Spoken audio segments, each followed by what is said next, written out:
Great. Well, and kind of in a related question, sales territory management is another area where distributors can really benefit from looking more closely at data. Could you tell me about the best approach to using data to better manage sales territories and the reps that serve them? That is a question that I am getting a lot these days, which is how many salespeople do I really need here at my company? I think that's an outgrowth of the fact that the sales model has really changed. The needs of customers have changed. More and more customers are obtaining information not just from their friendly salesperson, from the distributor, but also, of course, from the internet, from the website of the distributor, from the website of the supplier, just using Google.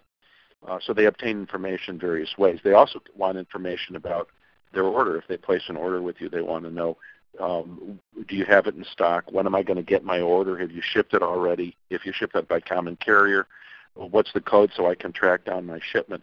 So that's information they want. And if they're thinking of buying an item, they also want to know, what's my price? How much does this cost?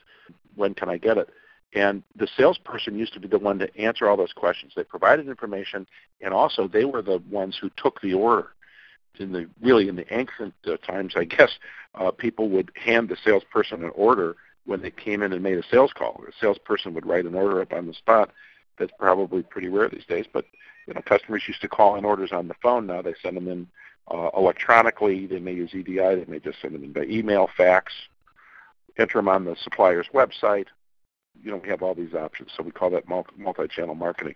What does that mean to salespeople? Well, their job has really changed. So how many salespeople do I really need? Great question, but another sort of follow-up question is, well, what kind of salespeople do I need? And I think the answer depends on not only how many customers do I have and where are they and what industry are they in, but are they in, what are their needs? And we've suggested dividing customers up based on what they're looking for from their suppliers. Some customers want a real consultative relationship, almost a partnership with their supplier.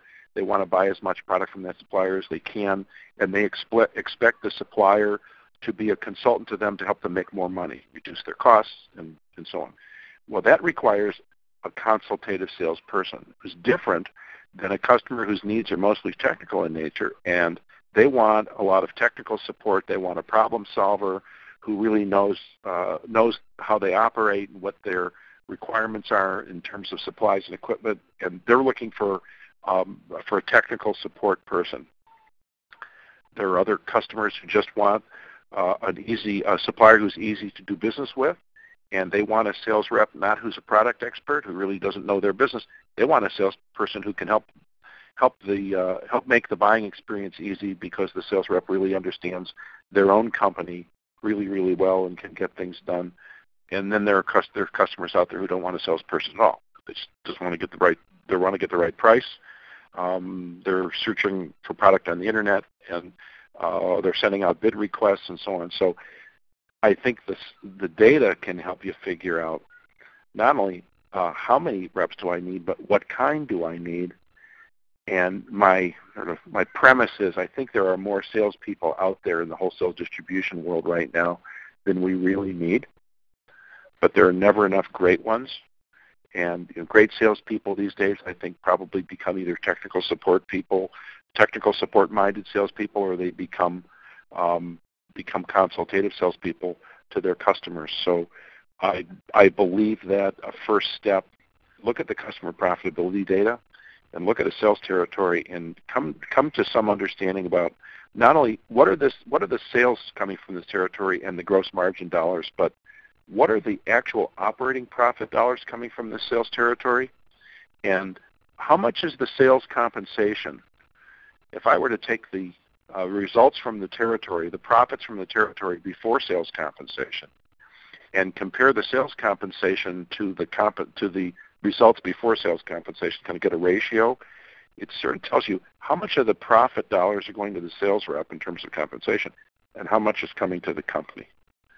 And I think unfortunately, the cold, hard facts will demonstrate some sales territories are very profitable and some aren't. And, of course, then you have to dig deeper and figure out why or why not.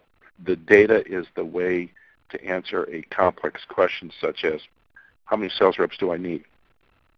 So, but we talked about a few examples where distributors can use data on kind of the functional level of their businesses, a little less overwhelming than the idea of big data.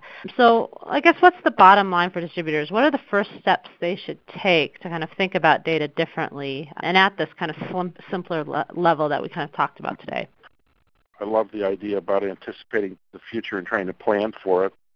And whether you call it strategic planning or something else, you still need to understand, what is the strategy for this business? What are we trying to accomplish here? So I think before you want to figure out what are your data requirements, you better figure out what are you trying to do with your business. And everybody might say, "Oh, I'm trying to make money." Well, okay, understood. You don't just try to make money. You have to make money. Your business can't survive without that. But what are you trying to do? You're trying to double its size in the next few years. You're trying to really grow it. You're trying to open more branches. You're trying to grow through acquisition. Are you trying to build up the business so you can sell it to somebody else? Whatever your strategy is, whatever your goals are, starting with the strategy, I think the starting point in terms of data for almost every distributor is to really try to understand the profitability of their customers.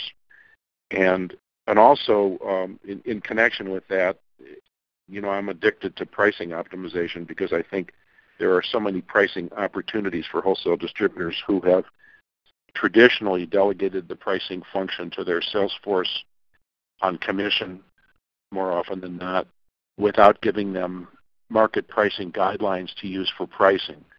So, that to me is the root cause of a lot of pricing problems in the wholesale distribution business. But to really understand pricing optimization and how to achieve it, I think you have to start with the profitability of your customers. And to me, this really boils down to three things that I want to know about my customers. I want to understand the margins. I want to understand the order size from that customer. And I want to understand how much it costs me to serve that customer. And if I can get that information on a customer-by-customer level, and then I can combine it into sales territories, branches, regions, whatever, I think that I've started to really understand my business, and I know what actions I need to take to support the strategy of my business. And I think that's the bottom line of looking at a wholesale distributor's data requirements in 2013. Thank you so much for joining us today, Brent. It is always my pleasure to talk to you, Lindsay. Thank you.